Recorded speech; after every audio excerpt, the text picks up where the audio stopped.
Soy Fernando Díaz Villanueva. Hoy es 12 de noviembre de 2020 y esto es La Contracrónica.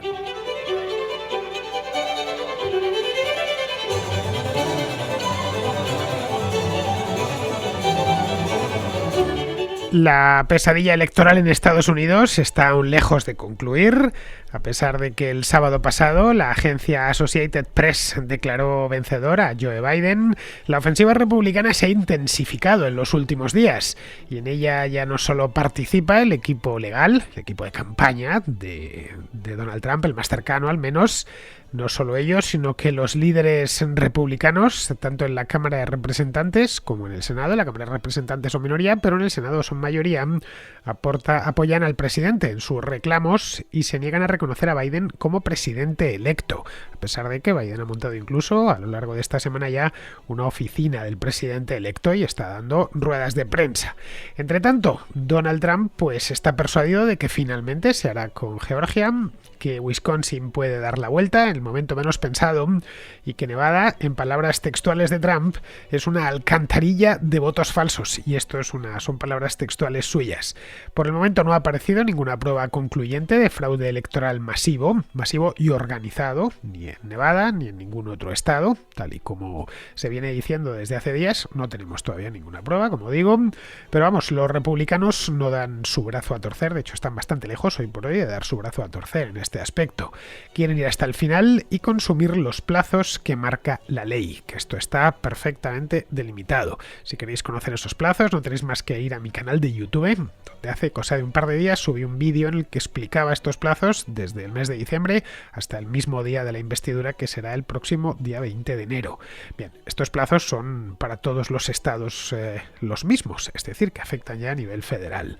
Los resultados electorales, recordémoslo, y esto es importante, pues son hoy por hoy provisionales y mantendrán esa provisionalidad hasta el mes de enero, hasta principios de enero, cuando el Congreso ya grabe sobre piedra el nombre del ganador de las elecciones y le emplace de manera formal para la investidura del día 20 de enero.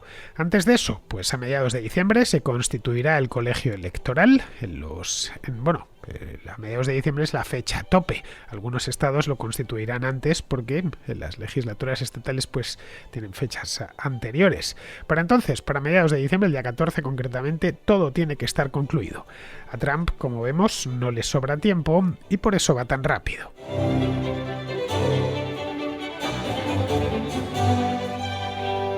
A estas alturas, semana y media ya casi después de las elecciones, estamos a jueves 12, las elecciones fueron el pasado día 3, podemos afirmar que 2020 no será 1960. Por cambiar el tiempo verbal, 2020 no está siendo 1960.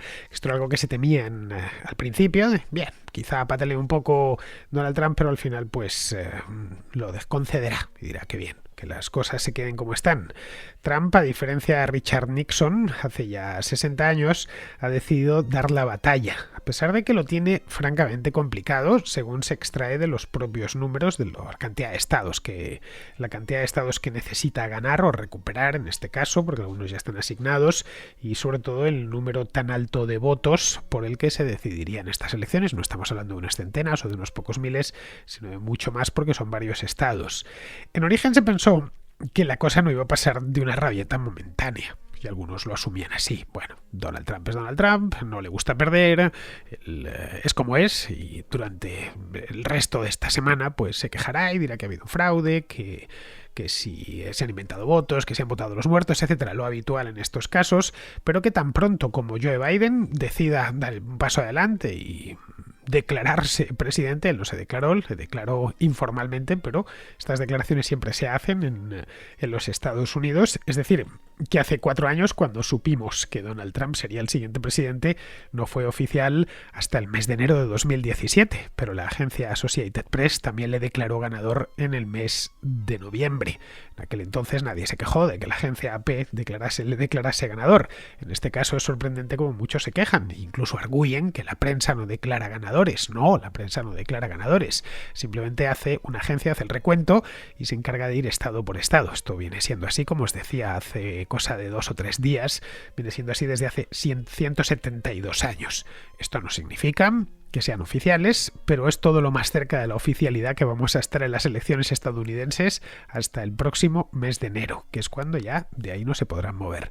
El mes próximo, cuando se constituyan los colegios electorales, estaremos ya muy cerquita de la oficialidad, pero oficiales que quedan, como os decía antes, grabados en piedra, no será hasta el día 6 de enero concretamente, es decir, hasta el día en el que vengan los Reyes Magos. Pero bueno, el hecho es que en el origen se pensó que no íbamos a llegar hasta aquí, que el día 12 ya no estaríamos hablando de este tema, y estamos hablando de este tema, y como decimos en España, y lo que te rondaré morena, porque la cosa parece ser que va a ir más lejos.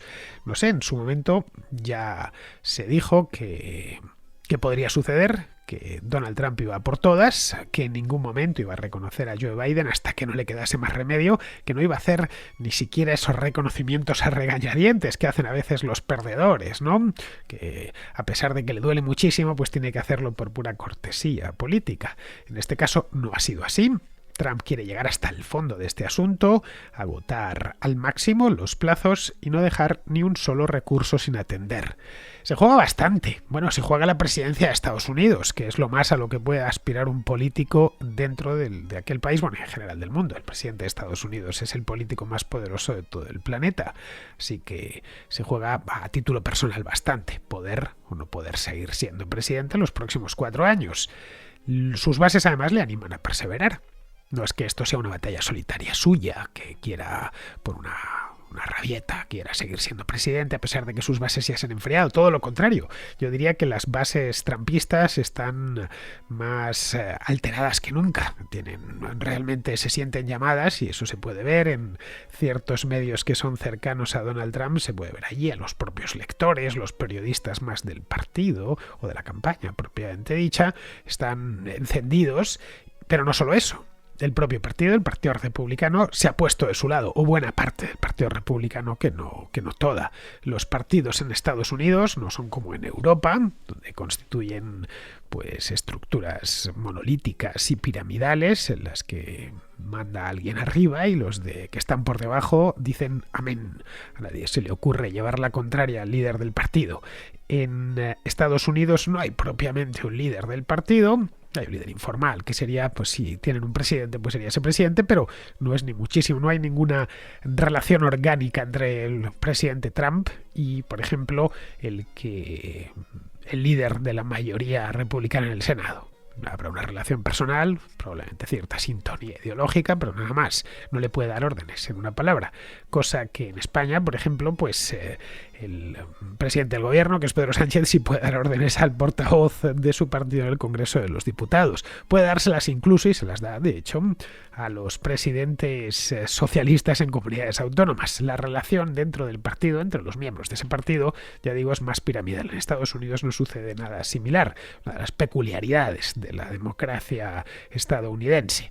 Bien, esta semana hemos acontecido un par de hechos reseñables al respecto.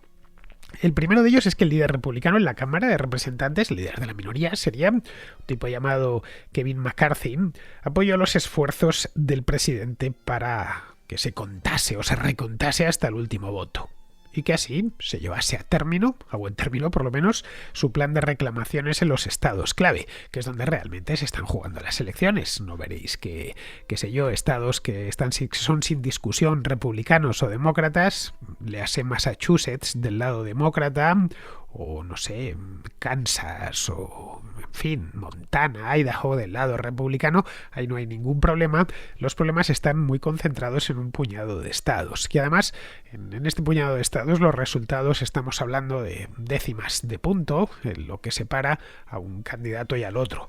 Son estados en todos los casos, o prácticamente todos los casos, con muchísimos votos electorales. El caso de Pensilvania con 20 votos electorales es el más claro, pero bueno, no el único. Michigan también está en el alero y tiene 16 votos electorales, Wisconsin con 10 votos electorales y por supuesto Georgia, que todavía, al menos mientras hago este programa, no ha sido asignado y tiene 16 votos electorales. Bien, esto es lo que pedía el líder de la minoría en el Congreso. El Congreso es la reunión de la Cámara de Representantes y del Senado, en la Cámara de Representantes.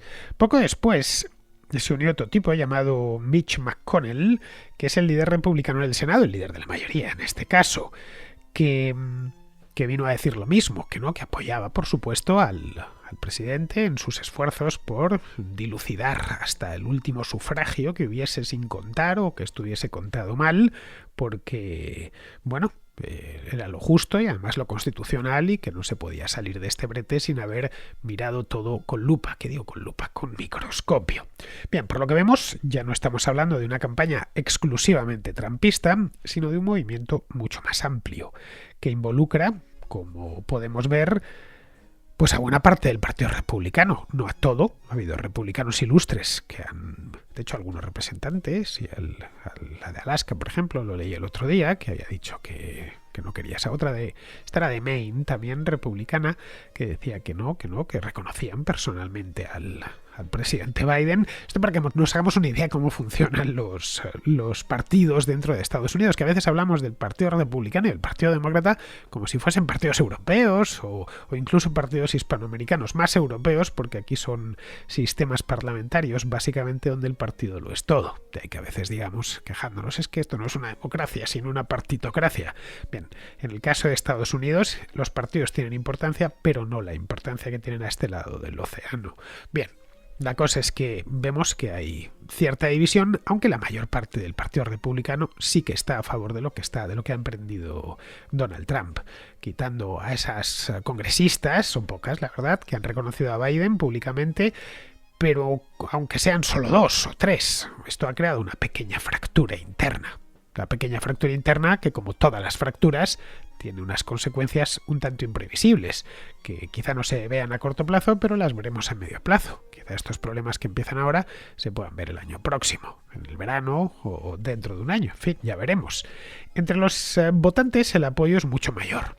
Los votantes republicanos. Estos sí que están completamente entregados. Los tweets y las declaraciones del presidente que cuestionan la legitimidad de las elecciones se han demostrado muy efectivos para moldear las creencias de buena parte de sus partidarios en torno a este tema. Las redes de seguidores republicanos, sobre todo de seguidores trumpistas, pues están en llamas, on fire, que se dice en inglés.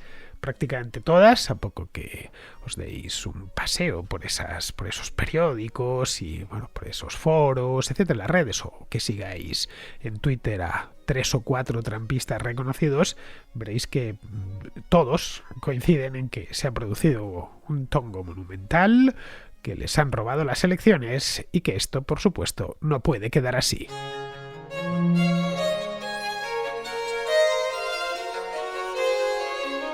Pero al final, por mucho que unos pataleen, los otros reclamen, los congresistas se dividan apoyando o no apoyando a un candidato al otro, al final en esto no son encuestas, esto no son mítines, esto son elecciones con votos, con papeletas que se pueden contar y que se almacenan. Es decir, al final lo único que cuentan son los votos físicos, los votos contantes y sonantes. Para recontarlos, contarlos y después, si procede a recontarlos, la indignación y el pataleo pues no son suficientes, no bastan. Hace falta una estrategia bien definida, que es lo que ha adoptado finalmente el equipo legal de Donald Trump. Lo ha adoptado esta misma semana y hemos tenido oportunidad los que estamos observando estas cosas, y yo os puedo garantizar que lo observo con mucho cuidado. Vamos, que empiezo el día, a pesar de que estoy a unos cuantos miles de kilómetros de Estados Unidos, empiezo el día ya empapándome bien de todo lo que ha sucedido allí en las horas precedentes, que por el desajuste horario, pues claro, las tardes estadounidenses yo las suelo pasar durmiendo porque aquí son madrugadas.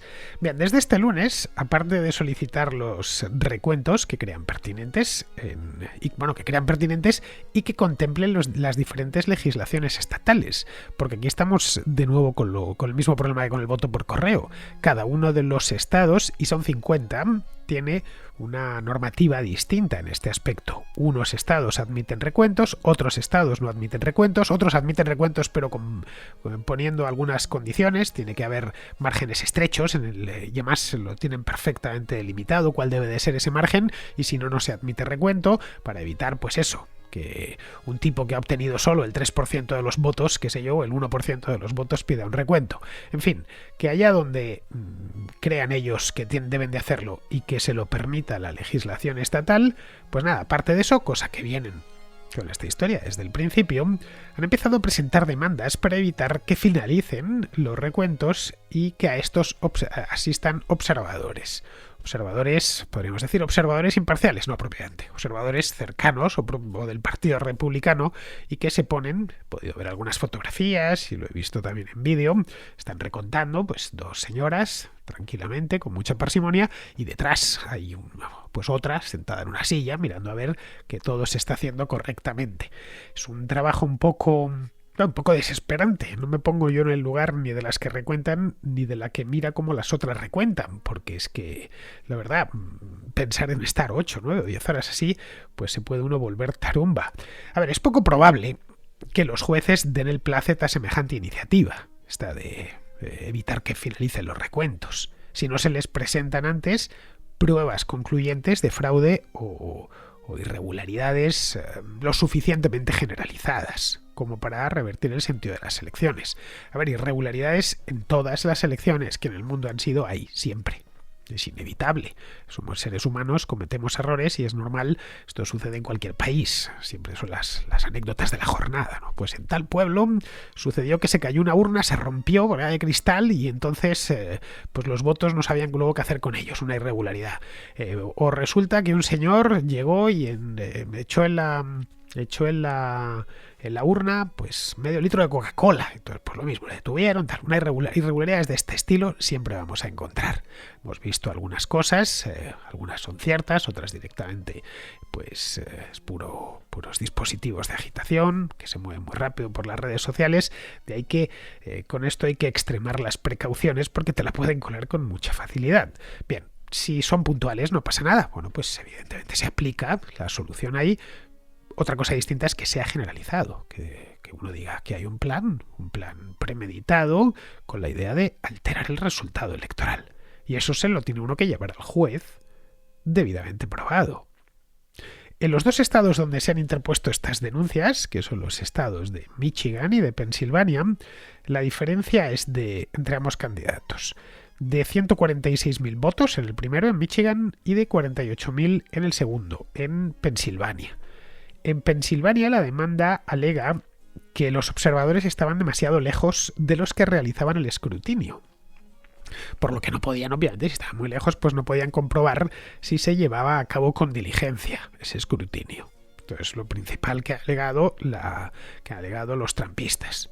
En Michigan acusan al Estado de contar votos por correo de electores que no podían votar. Es decir, que estaban... que se presentaron o lo enviaron por correo, pero no eran, como se dice en inglés, elegibles, ¿no? Por traducirlo así, calcarlo desde el inglés para votar.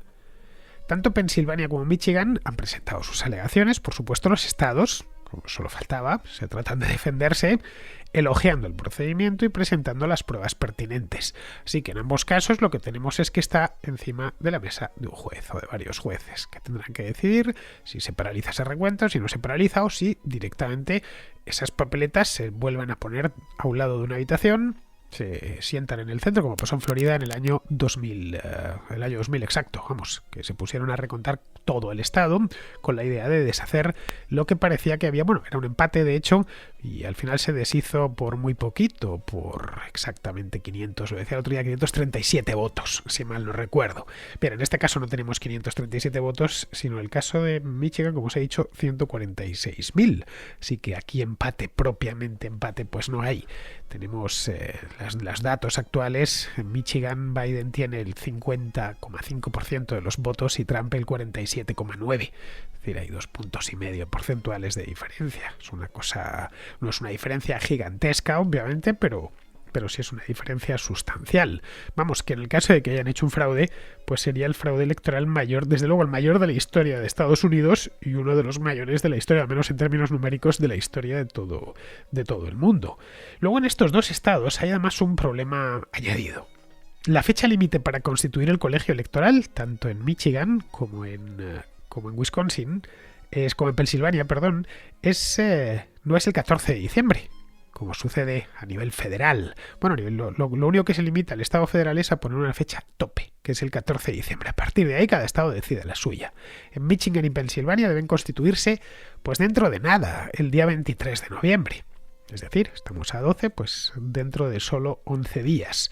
Por lo que el asunto, como podemos ver, urge especialmente. El fiscal general, que se llama William Barr, como ya sabemos, autorizó este lunes a los fiscales federales a investigar un posible fraude, lo cual fue especialmente llamativo, porque el Departamento de Justicia no suele entrar en estas cosas, por regla general, hasta que no se han certificado los resultados, y los resultados no están certificados todavía. Pero vamos, la ofensiva va más allá. Un grupo de 10 fiscales, afines al Partido Republicano, como es lógico, ha pedido al Tribunal Supremo que revoque la extensión de 3 días que el Estado de Pensilvania concedió, o mejor dicho, que el Tribunal Supremo del Estado de Pensilvania concedió para que se pudiesen recibir y recontar votos por correo, más allá del 3 de noviembre, del 3 al 6 de noviembre, esa prórroga que se dio. Pensilvania, como vemos, fue clave antes de las elecciones, fue clave durante las elecciones y también está siendo clave después de las elecciones. Y es normal. Sus 20 votos en el colegio electoral pueden desequilibrar la balanza y aunque no le darían la victoria a Trump, sí pondrían en aprietos a Biden, que se quedaría solo con 270 votos justos. Pues podría ser presidente, pero justito, por la campana, vamos. Su ventaja en este estado hoy por hoy es ajustada. Son 48.000 votos, vamos, o lo que es lo mismo, 7 décimas porcentuales. Joe Biden actualmente tiene el 49,7% frente a Trump, que tiene el 49% pelado, 49%, justo 0,7%. En septiembre el Tribunal Supremo del Estado, como ya os comenté, cambió la normativa de voto por correo, obligando a admitir y a escrutar los votos que llegasen hasta el día 6. Es decir, permitía que se votase durante el resto de la semana. Estas papeletas, que llegaron tarde, son aproximadamente unas 10.000 y permanecen separadas por orden de Samuel Alito, que es un juez del Tribunal Supremo, pero del Tribunal Supremo Federal. A partir de aquí se abren 2 vías. O se invalidan, ese sería uno, se invalidan esos votos, o se recuentan. Para lo primero, para invalidarlas, el Tribunal Supremo de Washington tendría que enmendar la plana al Tribunal Supremo de Pensilvania, ocasionando un conflicto de competencias serio y además una nueva batalla, esta vez entre tribunales. Lo segundo daría por bueno el cambio de normativa, es decir, recontar esas papeletas, hecho además a última hora y un poco a traición.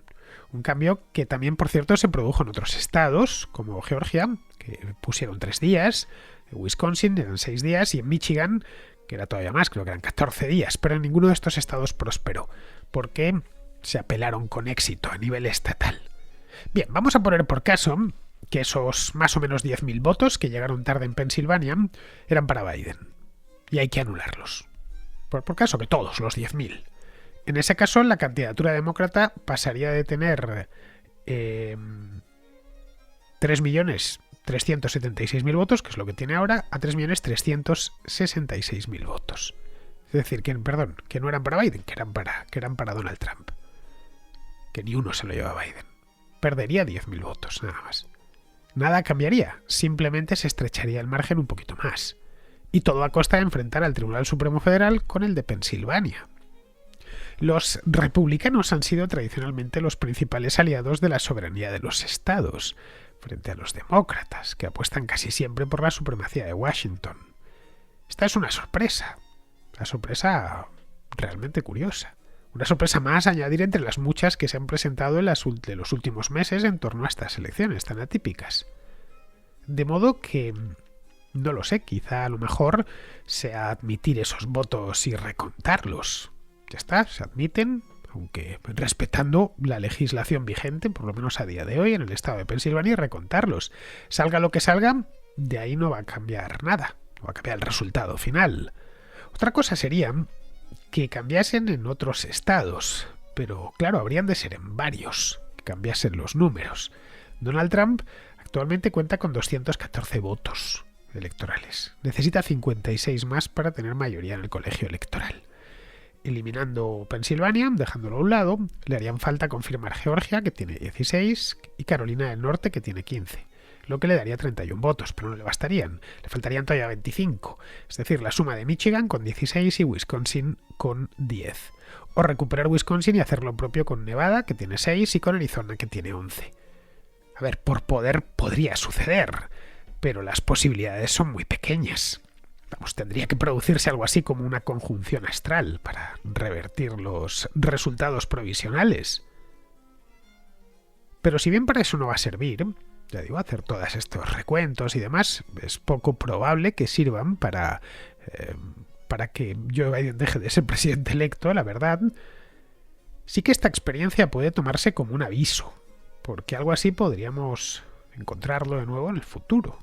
No harían mal en tenerlo en cuenta y para las próximas elecciones evitar cambios arbitrarios de última hora en la normativa electoral, como sucedió en Pensilvania. La democracia más antigua del mundo, que es Estados Unidos, yo creo sinceramente que se merece algo mejor o por lo menos algo un poco más serio. Vamos con la contrarréplica. Empezamos con Luis, un contraescucha de Edimburgo, que quiere hacer un matiz de lo que comentaba el otro día sobre la incidencia de la COVID en Escocia. Muy buenas, Fernando. Quería felicitarte por el programa que has hecho sobre Escocia, el COVID y Reino Unido y el Brexit. Y nada, quería simplemente matizar. Yo vivo en Escocia, en Edimburgo, y a ver, no es que se haya llevado mejor que en Inglaterra, sino que yo creo que las características de Escocia han facilitado que se haya propagado menos los contagios. Piensa que mucha gente ha podido irse a las Highlands y las Highlands tienen una densidad de población muy baja. Luego el tiempo que hace aquí tampoco invita mucho a socializar y aun y todo en verano, los días en los que salía el sol salían como flores a la calle y ya te digo yo que alguna vez si te paseabas por el centro asustaba.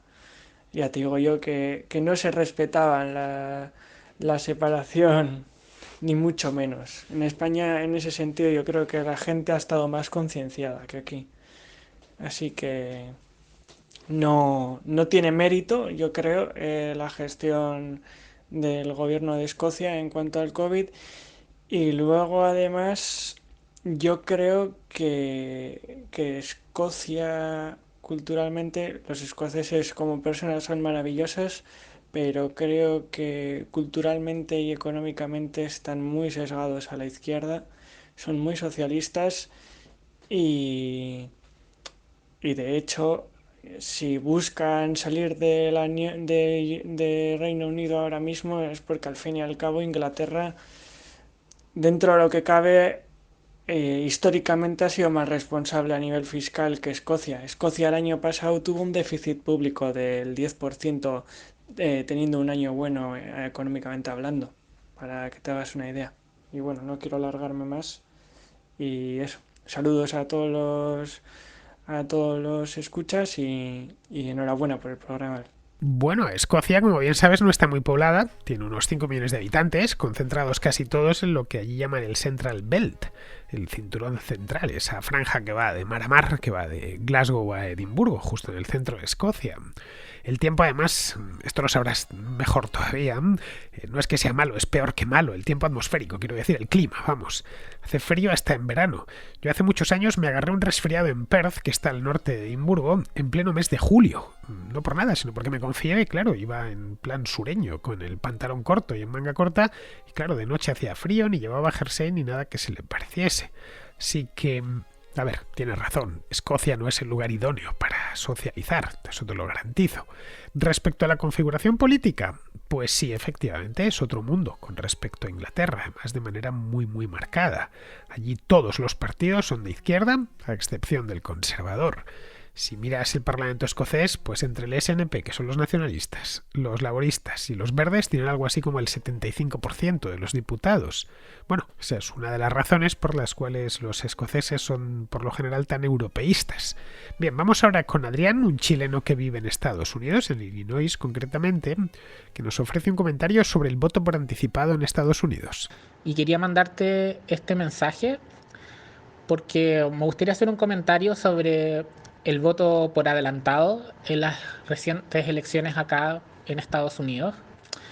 Si uno revisa el sitio US Elections Project, que es mantenido por el profesor Michael McDonald de la Universidad de Florida, uno puede ver que este sitio tiene algunas estadísticas sobre justamente cuánta gente votó por anticipado en Estados Unidos y que creo que son las que dan en la prensa. Para ilustrar un poco la importancia o la magnitud de esta votación, hubo aproximadamente unos 101 millones de votos por anticipado en estas elecciones, de los cuales aproximadamente unos 49,6 millones tienen una afiliación partidaria conocida. Es decir, es gente que votó por anticipado y que se conoce en qué partidos políticos milita, ya que algunos estados tienen datos sobre este asunto y guardan o mantienen estadísticas al respecto. A nivel de estos estados, que son unos 10 o 15, por lo que puedo ver acá en la página, hubo 22,2 millones de demócratas que votaron por anticipado, 15,1 millones de republicanos, unos 337.000 votantes que tienen afiliación a algún partido pequeño y unos 11,9 millones que no tienen ninguna afiliación partidaria. Y entre los estados, de las cuales que mantienen estadísticas sobre la afiliación partidaria, está el que quizás es el pez gordo de este asunto, que es Pensilvania, que tiene unos 20 electores, si mal no recuerdo, y que por correo votaron por anticipado unos 2,6 millones de personas, de los cuales casi 1,7 millones fueron demócratas, registrados en el Partido Demócrata, unos 620.000 están registradas en el Partido Republicano, un poquito menos de 20.000 personas tienen afiliación a algún partido menor y unas 280.000 personas no tienen ninguna afiliación partidaria. Es por esto que yo creo que, aparte de lo que dicen algunas encuestas, que pareciera estar traducido también en los datos un poco más duros sobre afiliación partidaria, en el caso específico de Pensilvania no me parece tan extraño que la mayor parte de los votos hacia el final hayan sido para el Partido Demócrata, ya que el conteo en este caso no fue aleatorio, sino que por ley el Estado empezó a contar los votos efectuados con anticipación el mismo día de la elección, y dado que el proceso de este conteo es más lento que el que se hace para los votos que se sufragaron el 3 de noviembre, no es raro que por ese sentido la mayor parte de esos votos haya sido demócrata y que por ende pareciera ser que finalmente los demócratas van a ganar este estado, o que ya lo ganaron, independiente de los casos judiciales que se quiera presentar, ya que es bastante improbable que votantes del Partido Demócrata voten por Trump o votantes del Partido Republicano vayan a votar por Biden. Aparte de eso, me gustaría también hacer otra acotación, y es que como el voto en este país es bastante descentralizado y cada estado tiene sus propias leyes, ocurre que los padrones electorales pueden ser bastante heterogéneos. Por ejemplo, yo vivo en el estado de Illinois y acá en Illinois uno puede llegar e inscribirse en el padrón electoral el mismo día de la votación. Entonces no me sorprende que haya estados en los que uno pueda encontrar gente muerta en el padrón. Tampoco me sorprende que les hayan enviado papeletas para votar a dichas personas, ya que, siguiendo en el caso o con el ejemplo de Illinois, que es el estado al que vivo yo, entiendo que por ley ellos mandan votos por correo a todo el padrón electoral y que no es necesario pedirlo por anticipación, al igual que también acá es legal y es perfectamente aceptado que uno pueda votar por anticipado. Eso, tienes un excelente programa y ojalá que siga así. Muchas gracias. Pues sí, efectivamente, Adrián, en el caso de Pensilvania lo último que se incorporó al escrutinio fue el resultado de las papeletas que habían llegado por correo, de ahí el estirón, con excepción de las que llegaron entre el día 3 y el día 6, que permanecen separadas y sin escrutar, como he contado hoy, pero no son muchas, son unos 10.000, porque lo había dicho un juez del Tribunal Supremo. En cuanto a lo de la normativa electoral en Estados Unidos, pues a ver, es que es de locos, porque realmente tienen 50 normativas distintas, cada una con sus características, por lo que conocerlas todas, a ver, no es imposible, pero sí que es casi un oficio en sí mismo, es especialista en leyes electorales dentro de Estados Unidos. Seguro que hay gente que se ha especializado en esto y lo cobra bien.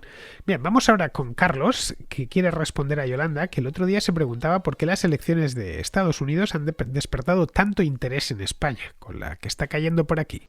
Hola Fernando y todos los contraescuchas. Me gustaría contestar al mensaje que ha enviado Yolanda con respecto a por qué la gente tiene tanto interés en las elecciones estadounidenses. Y bueno, em, con la que está cayendo en España, evidentemente nosotros deberíamos preocuparnos por nuestros problemas locales, ¿no? Pero es que ya es tal retaíla de despropósitos y de gente anestesiada que, bueno, es como clamar en el desierto, básicamente. O sea, realmente es novedad que el gobierno español y sus socios atropellen todo lo que es legalidad, todo atisbo de buena intención, toda medida que vaya a, digamos, pisotear la buena convivencia entre españoles, pues no, no es ninguna novedad. Y trae algo protestar, por ejemplo, contra la ley CELA cuando ni siquiera han tenido en cuenta la comunidad educativa, pues yo qué sé, puedes quejarte en Facebook o en Twitter, pero no hay mucha más opción. En cambio, por ejemplo, con el tema de la elección estadounidense, pues tiene interés para empezar por la figura de Trump mismo, que para un sector de la población supone, digamos, la bestia negra que representa o que encarna todos los males de lo que llaman el fascismo, independientemente de que esté basado en hechos, pero reforzado, digamos, por esa imagen macarra, un poco y poco institucional, vamos a llamar, que Trump no se molesta en ocultar. Y luego, por otra parte, para otro sector de la población, Trump representa, digamos, el único dique de contención o la única oposición real a las tendencias culturales que llevan, digamos, pasando como una rueda de molino por toda la sociedad occidental. Es decir, ha sido el único que ha plantado cara a sectores que, digamos, las tenían todas muy consigo y ha logrado dar una batalla efectiva. Entonces, ¿qué sale a continuación de esa votación? Pues es interesante en cuanto que ahora mismo Estados Unidos, aunque no le queda mucho para eso, pero sigue siendo, digamos, el líder mundial o más o menos el que marca la pauta de juego. Si ahora, por ejemplo, em, pues Estados Unidos cambia de tendencia y digamos vuelve a un modelo más conciliador, más socialdemócrata, más tal, a lo mejor será del gusto de los europeos o de los chinos, pero a lo mejor a los estadounidenses pues no les va tan bien, ¿no? En fin, no sé, es una reflexión, ¿no? O por ejemplo, si Trump pierde, pues a lo mejor los exportadores españoles de productos agrícolas pues se alegran porque mm, a lo mejor con Biden consiguen un acuerdo comercial más favorable, mientras que saben que con Trump pues va a ser un negociador más duro. Entonces, bueno, incluso algo tan lejano puede de verdad repercutir en, en el resto del mundo, porque yo qué sé, en ese sentido, pues Trump sí que es más de pelear lo suyo sin importar, pues eso, otras consideraciones, mientras que eh, otros presidentes como seguramente Biden o ha sido Obama y tal son más de templar gaitas. Así que nada, simplemente esa opinión y aunque haya salido un poco larga, pero si la quieres poner, pues bueno, a lo mejor por dar otra perspectiva. Bueno, Carlos, decía el otro día que las elecciones estadounidenses se habían leído en clave nacional y eso explicaba en parte el interés, ¿no? O el interés especial que han despertado estas del año 2020. Pero para el gobierno actual, el de Pedro Sánchez y Pablo Iglesias, y para sus terminales mediáticos es un tema muy socorrido, porque permite no hablar de lo que pasa aquí y a la vez apuntarse un tanto, porque la victoria de Biden era prácticamente segura. Ellos pensaban que iba a ganar con mucha más distancia y que iba a ser, pues eso, como decía sean en Estados Unidos una marea azul, al final no lo ha sido. Respecto a la influencia que las elecciones de Estados Unidos tienen en el resto del mundo, pues obviamente la tienen, claro. Es el país más poderoso del mundo, el comercio mundial se realiza en dólares y es el dólar el activo internacional de reserva. Para ciertas zonas, como Europa o como Hispanoamérica, pues quien ocupe la Casa Blanca cuenta bastante. Estados Unidos es un aliado, o un enemigo declarado, como el caso de Venezuela, y la política exterior y la comercial de Estados Unidos nos afecta directamente. Eso es, negarlo sería de necios. Sí que es normal que nos interese lo que pasa allí. Siempre lo hemos hecho, esto no es cosa de ahora, ¿eh? Yo recuerdo todas las campañas electorales estadounidenses desde la época de Reagan. Todas, Clinton, Bush, todas los que han ido pasando y se han vivido aquí con mayor o menor entusiasmo. Bueno, recordemos la de Obama del año 2008, pero sí que se han vivido. Después de las elecciones nacionales, las elecciones que más atención despiertan siempre son las de Estados Unidos, lo cual es lógico. Luego, en el caso particular de este programa de la Contracrónica, pues a ver, Estados Unidos es uno de sus grandes temas. Mira, el otro día miré cuántas contras había hecho con Trump como protagonista desde el año 2016. Fui a mi página, donde tengo todo por etiquetas, me lo calculo, y bueno, son todas las que parezca Donald Trump. Bien, han sido 112 en 4 años, es decir, una media de 2 al mes, eso de promedio, que sobre todo las que cuando más hay es a partir de 2017 o finales de 2016.